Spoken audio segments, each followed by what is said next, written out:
Tapi tidak, ya, apa perlu dijalankan lagi videonya? Mungkin nanti dibagi linknya saja, Pak. Ya, ini linknya saya kasih ya. Di apa namanya, di chatnya saya coba. Ya, bentar, sama pastikan. Share. Terus, mana linknya? Oh, ini nih. Copy link. Oke, sama.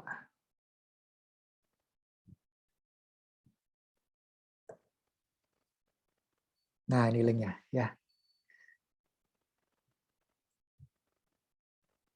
Nah, baik.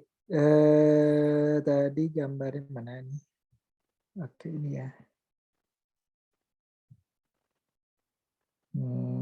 Tuh. Oke, oke. Ya, sharing. Oke, nampaknya hukum kedua termodinamika ini nanti mungkin kita perlu 2 pertemuan ya.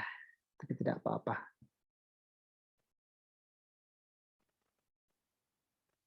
Oke. Kita lanjutkan lagi. Kita masih ada setengah jam kira-kira. Karena saya ada kuliah lagi 3:30 ini. Kuliah Milem ya.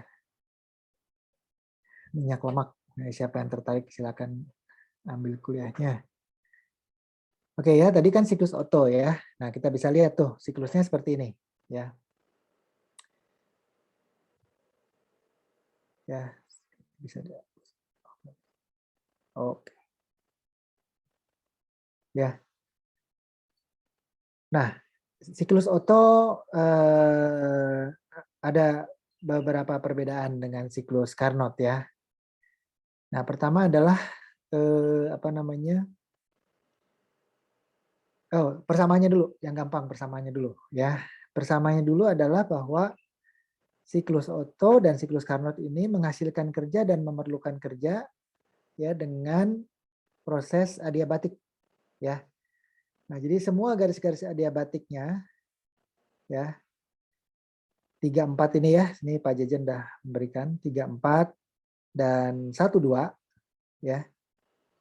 Ini mungkin nggak saya pasang slide share ya karena panas komputer saya sekarang ternyata. Ya mungkin kayaknya memang sudah waktunya ini upgrade Intel. Oke, ya jadi kesamanya adalah kedua-duanya memiliki apa namanya kompresi dan ekspansi adiabatik ya. Nah, W2 ini hasil dari ya ekspansi adiabatik ya. W1 hasil dari kompresi adiabatik ya. Jadi kompresi adiabatik dia memerlukan energi W1 ya. Ekspansi mengeluarkan ya. Nah, kemudian ada proses adalah pemanasan ya.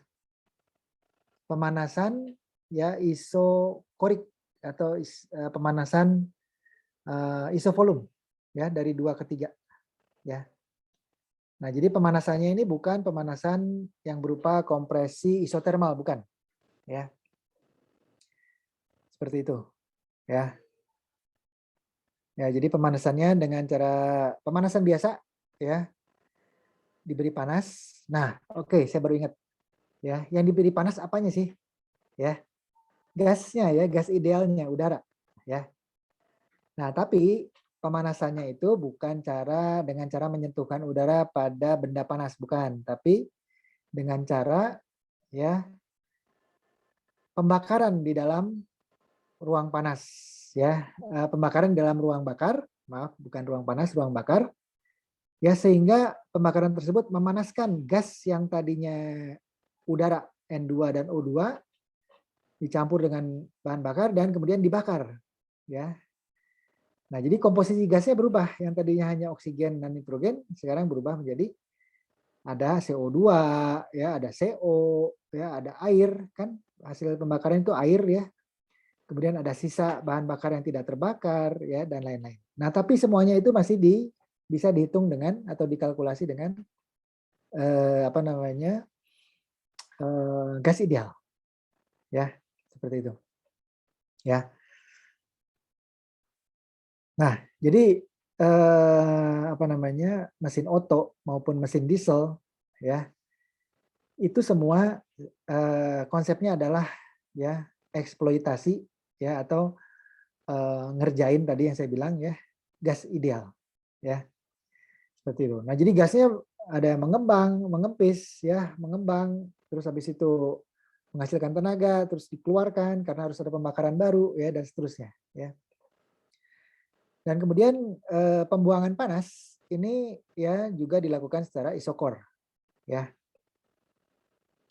yang apa 4:1 ini, ya. Nah kemudian kita ke diesel, ya. Nah sebetulnya diesel dan apa namanya oto itu bedanya cuma sedikit, ya. Bedanya adalah kompresi dari diesel, ya. Kompresi itu adalah mana? Prosesnya adalah dari 1 ke 2, ya. Nah, kompresi dari diesel ini adalah jauh lebih tinggi ketimbang kompresi dari apa namanya mesin oto. Ya kita lihat nih. Jadi mesin oto ini, ya ini kalau kita teruskan, bentar ya ini kita bisa gambar nggak nih? Bentar ya. Ya. Nah mesin oto ini kalau kita teruskan nih ya, nah terus ke atas, cus gitu ya, sampai di sinilah. Nah ini jadilah mesin diesel, ya. Nah gitu ya. Nah, jadi kalau yang garis merah ini ya kita tambahkan di mesin oto, dia akan jadi mesin diesel, ya. Dan kemudian perbedaannya di mana? Mesin oto sama mesin diesel adalah tadi ya kompresinya lebih tinggi dan pemanasannya dilakukan pada ya tekanan tetap, ya. Nah, jadi diesel itu pemanasannya dilakukan dalam tekanan tetap, ya. Nah, sedangkan kalau oto ya pada volume tetap. Nah, kemudian bagian belakangnya gimana? Bagian bawahnya sama ya. Ini persis sama ini, ya. Jadi pelepasan panasnya itu persis sama, ya. Nah, jadi dengan begini ada kelebihan dari mesin diesel. Kelebihannya apa? Kompresinya lebih tinggi atau dengan kata lain rasio kompresi, ya. Rasio kompresi itu adalah perbandingan ya volume, ya. Meskipun disebutnya kompresi, tapi sebetulnya adalah lebih gampang apa namanya diterjemahkan sebagai perbandingan volume, ya. Volume terbesar, ya volume terbesar di mana ini di sini ya, dibandingkan dengan volume terkecil, ya. Seperti itu, ya. Nah, jadi atau P1 per V1 sama dengan maksud saya P1 per P2 atau V2 per V1, ya. Ya, V2 ya per V1 yaitu sama dengan ya karena gas ideal ya ini sama dengan P1 per V2 ya kan maaf. Nah dengan begitu ya jadi artinya apa, diesel punya rasio kompresi lebih tinggi. Kenapa? Karena tekanan ya atau volume, ya volume sebetulnya susah ya karena kita ada 2 volume di sini, volume besar dan kecil, tapi saya kira ya dengan melihat tekanan kita sudah bisa menghitung rasio kompresi. Ya, jadi rasio kompresi dari mesin diesel jauh lebih tinggi. Ya, nah secara realnya berapa sih kompresi rasionya dari diesel? Diesel itu bisa sampai kompresi rasionya 20 ya, 21, 19 gitu ya. Nah kalau bensin itu hanya 10 ya, paling mentok mesin Mazda itu 13 ya rasio kompresinya. Jadi sangat jauh.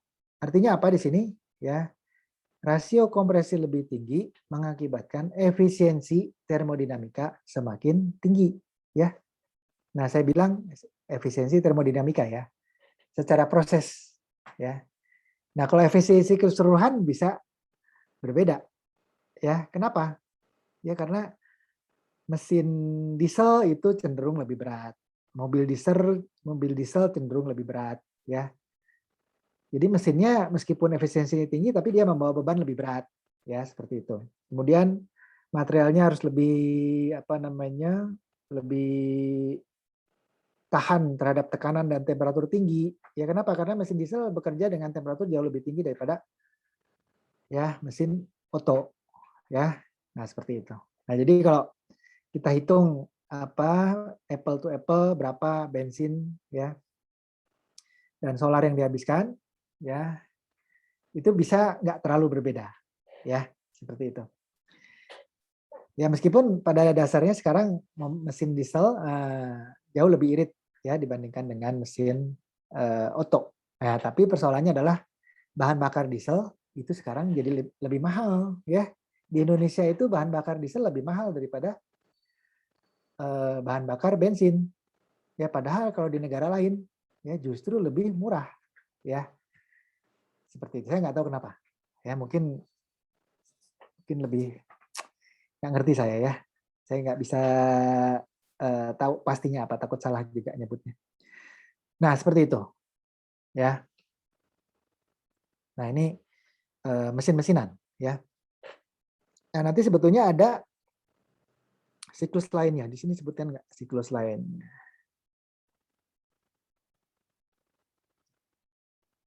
Oke, nggak ada ya. Oke, sebetulnya ada siklus Rankine ya. Siklus mesin panas, sorry. Siklus apa namanya? Siklus air ya, siklus steam ya. Siklus Rankine yaitu siklus apa namanya mesin uap ya. Sebetulnya bukan mesin uap saja. Ya sekarang lebih cocok disebut dengan turbin ya, siklus turbin uap. Ya, itu namanya siklus Rankine. Kita akan pelajari itu dan penekanannya banyak sekali di situ nanti kita. Ya, kemudian ada siklus Brayton ya. Seperti itu ya. Siklus Brayton ini adalah siklus terkait dengan mesin apa kalau kita orang awam disebut mesin jet ya. Mesin jet ya. Itu adalah siklus Brayton ya. Jadi turbin gas biasanya ya. Turbin yang bahan bakarnya langsung dibakar di dalam turbin yaitu namanya turbin gas ya. Atau gas turbine ya. Seperti itu. Kalau turbin uap ya itu uap yang masuk bukan bahan bakar yang masuk ya. Nah, itu bedanya siklus Rankine dan siklus apa namanya Brayton. Nah, seperti itu. Nah, kemudian apa namanya ada nanti siklus-siklus lain sebetulnya, tapi ya lebih ke siklus refrigerasi ya, siklus pendinginan. Ya kita pelajari secara sendiri nanti. Oke, ya. Nah, dari sini setelah kita belajar mesin oto, mesin Carnot, mesin oto, mesin diesel, ya. Kalau mau belajar efisiensinya ini Pak Jejen sudah, tapi bisa cari di buku kita. Ya sebetulnya ini penurunannya dari apa namanya, jangan sama ya, W per Q juga ya. W per Q tapi dengan gas ideal ya. Dengan panas sensibel W sama dengan apa namanya Q gitu ya. Nah, jadi CV sama dengan T2 dan seterusnya ya. Jadi efisiensi bisa dihitung dengan ini ya. Oke, ya nanti itu saya kira tidak perlu penurunan ya. Oke, nah sekarang oke nanti kita selesai 15.30 ya. Oke, kita langsung loncat entropi dulu aja ya. Ini ultimate ya, ultimate apa materinya di sini gitu ya. Oke, kita matikan dulu aja.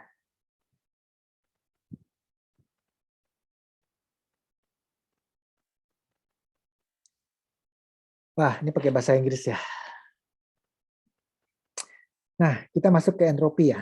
Nah, kenapa entropi apa namanya dimulai kok dengan belajar mesin-mesinan tadi ya? Ada yang bisa jawab nggak? Oke, ini dulu deh. Ini dulu apa ya? Pertanyaannya adalah apakah itu entropi ya? Nah, entropi ini adalah suatu besaran yang di dalam termodinamika penting ya, tapi ya sulit dibayangkan ya. Kenapa? Ya, kalau panas ya Q atau W ya kita bisa bayangkan dengan gampang ya. Kalau Q kan ya pasti benda panas lah ya, temperaturnya tinggi ya, gas panas itu bisa bayangkan ya. Kalau W ya kerja ya, misalnya roda yang berputar, poros yang berputar, yang menghasilkan listrik itu kerja ya, atau mobil yang bergerak itu kerja ya. Nah, sekarang kalau entropi gimana membayangkannya ya?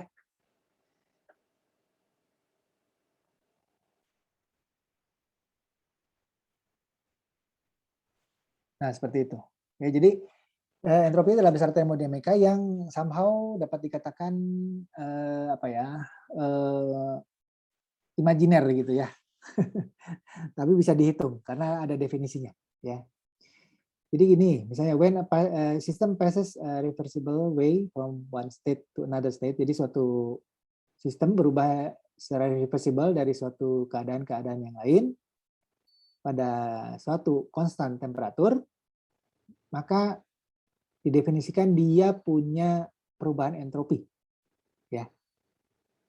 Nah, jadi kalau misalnya ada suatu gas ya dari keadaan satu dipindahkan ke keadaan dua, misalnya tadi misalnya di dalam engine ya. Nah, dari perubahan satu ke perubahan dua ya, itu pasti ada perubahan delta U ya. Tapi tergantung prosesnya, delta U juga bisa nol ya. Kalau temperaturnya tetap ya. Nah, di sini kita lihat ya pada konstan temperatur, berarti dia delta U-nya tetap ya. Seperti itu. Nah, tapi dia berubah ya, ada suatu besaran yang namanya entropi ya. Entropinya itu ya akan berubah ya. Dan perubahannya itu sama dengan jumlah panas yang terlibat ya dibanding dengan ya. Oke, jumlah panas yang terlibat dibagi dengan ya ini penting ya. Lihat dulu. Nah, ini ya. Entropi is equal to heat ke warna hijau ya adalah ya it absorb. Jadi panas yang diserap ya dibagi dengan temperatur yang tetap tadi gitu ya. Nah, jadi sebetulnya yang namanya entropi ya tidak sulit lah. Kita nggak usah bingung entropi itu apa ya. Tapi dia merupakan Q per T. Delta Q per delta T ya. Delta Q per T. Ya, T-nya konstan ya. Ya, T-nya konstan. Jadi bukan T yang berubah. Gitu ya. Nah, seperti itu.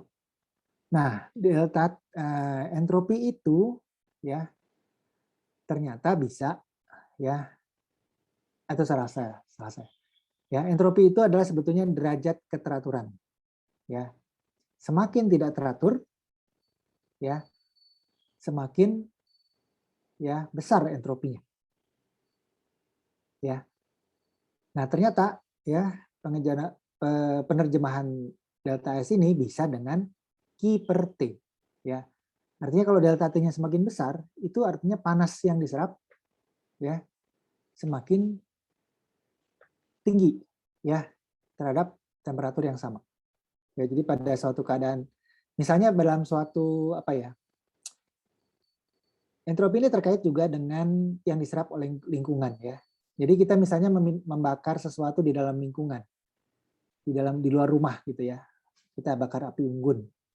Nah, jadi lingkungan kita menjadi panas ya, lebih hangat gitu ya. Kalau di Jakarta karena daerah panas membakar api unggun tentunya kita merasa gerah, ya tidak berguna panasnya. Tapi kalau kita di Lembang atau di daerah dingin kita membakar sesuatu, kita terasa panasnya sebagai sesuatu yang nikmat ya, jadi relatif. Nah, seperti itu. Nah, jadi entropi itu derajat ketidakteraturan. Ya, jadi makin panas itu ada di dalam suatu lingkungan, ya dalam keadaan temperatur yang tetap, ya, dia sistemnya semakin tidak teratur, ya, seperti itu. Ya, jadi memang agak membingungkan, tapi ini adalah derajat ketidakteraturan yang dapat dihitung dengan perbandingan key yang ada di sana, maupun yang ditambah maupun yang dikurangi, ya, dibagi dengan T-nya, seperti itu. Nah, dalam bahasa Inggrisnya ini agak bingung juga mungkin ya. Entropy is an intrinsic property of matter, ya, sifat-sifat suatu benda yang didefinisikan, ya, increase in the unavailability of total energy of system is quantitatively expressed as corresponding increase in entropy. Ya, seperti tadi ya. Ya. Jadi kalau ada peningkatan, ya, unavailability of total energy of system, artinya ya, apa namanya, peningkatan energi, ya, di dalam unavailability, mungkin apa ya dia mungkin ya, energi yang tidak dapat digunakan dalam satu sistem, ya, is quantitatively expressed by corresponding increasing of entropy. Ya, jadi pokoknya gini, ya, pokoknya entropi itu akan menaik kalau, ya, terdapat, ya, penumpukan energi, ya, di dalam suatu sistem, gitu, ya. Nah, jadi artinya kalau delta Q per T itu naik, itu aja ngitungnya ya. Itu artinya entropinya bertambah, seperti itu. Ya, tapi mungkin kalau kalian bilang, Pak, kalau tadi dihubungkan dengan bahwa alam ini selalu kecenderungannya ke entropi yang tinggi, ya, dan menuju entropi tinggi itu lebih mudah, ya, apa hubungannya dengan, ya, entropi yang panas ini, gitu ya. Nah, itu agak sulit memang, ya, bagaimana menceritakannya, gitu ya, bagaimana menghubungkannya. Tapi kalau saya beranggapan bahwa, ya, apa namanya, ketidakteraturan itu hubungannya dengan keceraiberaian, ya. Contohnya nih, entropi air dibandingkan dengan entropi es itu besar mana? Besaran entropi, ada yang bisa jawab? Air, bukan Pak. Ya, betul, besaran entropi air. Kenapa? Karena dia lebih tidak teratur. Nah, lebih tidak teraturnya ini terjadi karena apa? Karena di dalam air, dalam apa namanya H2O yang bentuknya cair itu terdapat Q yang lebih besar dibandingkan dengan, ya, es, ya, seperti itu. Nah, misalnya kita punya campuran, ya, air es, di situ ada airnya dalam bentuk cair dan ada esnya dalam bentuk padat, ya. Nah, temperaturnya sama nggak? Sama ya. Ya, dalam satu air es itu temperaturnya sama, ya. Nah, sekarang kalau ditanya entropinya sama nggak? Ya, mungkin akan sulit menjawab.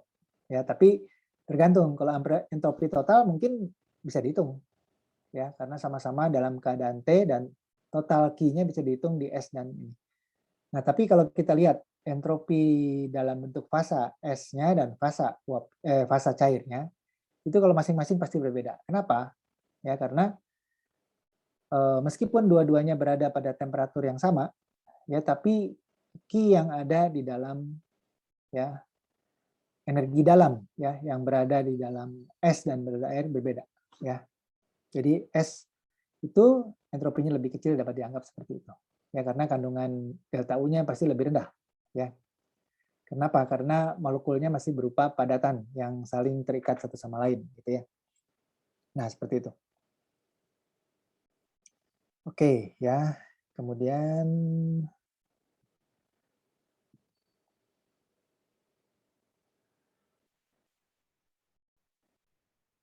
nah, ini biasanya memang di awal-awal keilmuan termodinamika ini entropi diterangkan dari siklus Carnot, ya.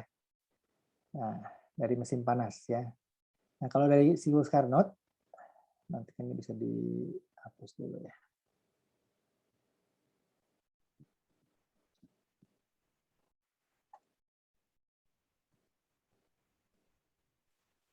Ya.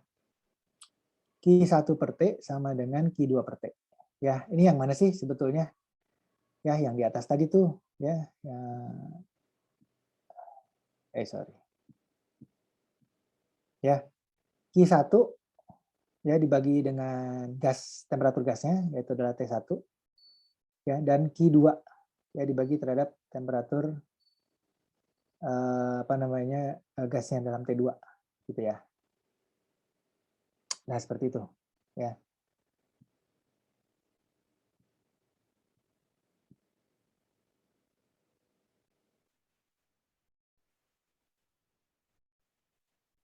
Ya, jadi kalau kita bandingkan sebagai gas ideal ya,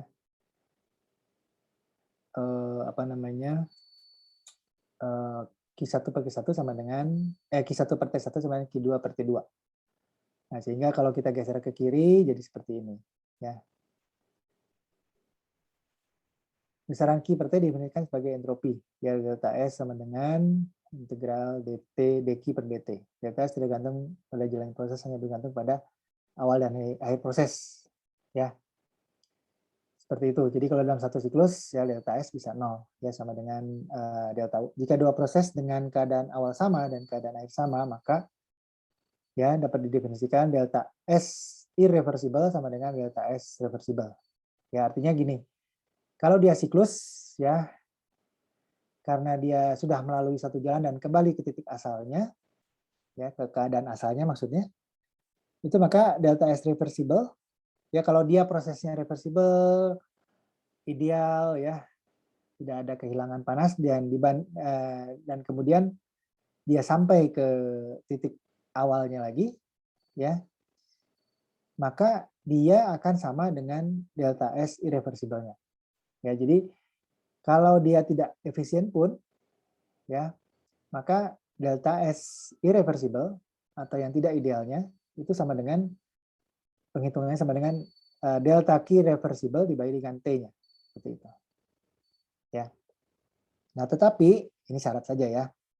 Delta S irreversible itu belum tentu sama dengan Q reversible dibagi dengan T-nya. Ya, ini mungkin kalian akan bingung nih kalau nggak misalnya langsung bekerja dengan contoh soal gitu ya. Oke, dikit lagi sebelum saya selesaikan ya.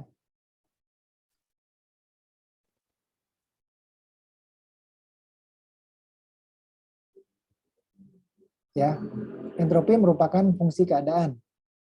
Ya, sehingga delta S 1 2 3 4 1 ya 1 2 3 4 dan kembali ke 1 itu sama dengan ya delta S 1 dan ini ya.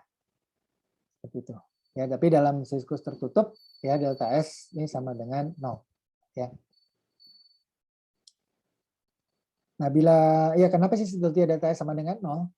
Ya, karena ya dia merupakan fungsi Q ya. Ya kan Q itu adalah fungsi keadaan. Ya. Nah, bila kedua sistem berlainan temperatur, maka timbul permintaan panas antara keduanya. Ya. Jumlah panas yang diserap oleh sistem 1 sama dengan diserap oleh sistem 2. Ya.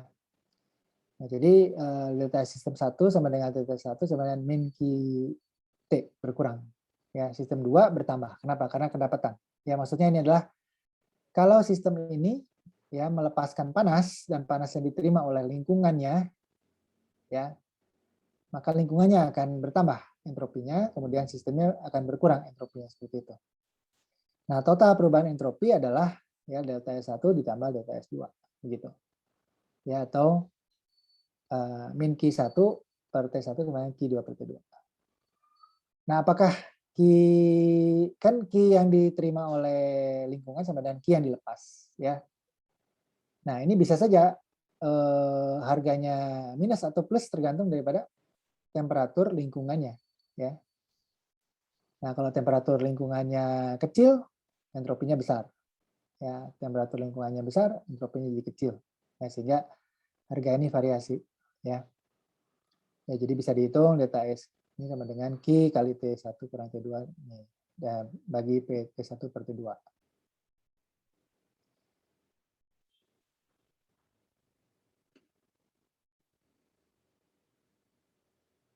Ya. Oke, ini tadi saya kira sudah. Oke, ya ini ada rumus-rumusnya. Ya, ini sebetulnya diturunkan ya berdasarkan apa namanya proses-proses yang sebelumnya sudah ya. Proses apa namanya isotermal itu Q dan W-nya bagaimana ya. Seperti itu. Ya, kemudian kita tinggal hitung ya apa namanya delta S-nya sama dengan adalah Q per T. Ya, kemudian kita integrasi ya. Ini juga begitu sama ya. Hitung Q-nya dulu atau W-nya dulu gitu ya. Tapi dia yang diambil Q-nya ya. Nah, kemudian kita bisa dihitung berdasarkan persamaan integral dQ per dt dan seterusnya. Ya. Proses isobar delta S-nya begini, proses isometrik ya seperti ini. Ya. Nah, khusus adiabatik jadi yang saya sering tekankan ya. Nah, ini adalah Q-nya 0. Ya, jadi apa namanya dari keadaan 1 ke keadaan 2 ya suatu gas ya dikonversi apa dipindahkan keadaannya itu delta S-nya sama dengan 0. Kenapa? Karena dQ yang terlibat itu sama dengan 0 ya.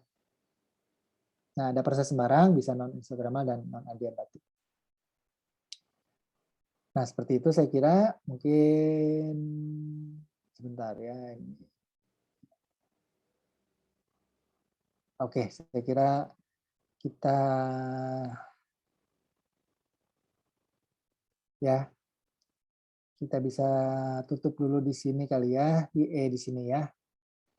Jadi suatu proses sembarang bisa non isotermal non adiabatik ya, itu caranya adalah dengan membuat ya misalnya ada satu proses ya dari 1 ke 2 nih.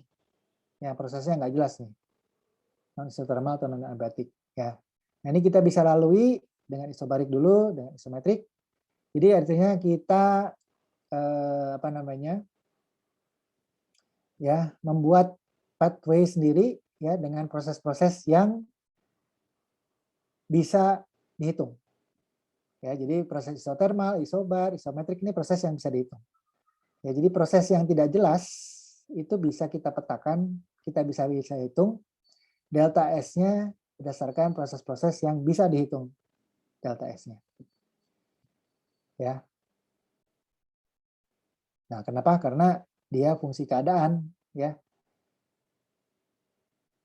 Nah, seperti itu. Ya, tentunya nanti kalau ada apa namanya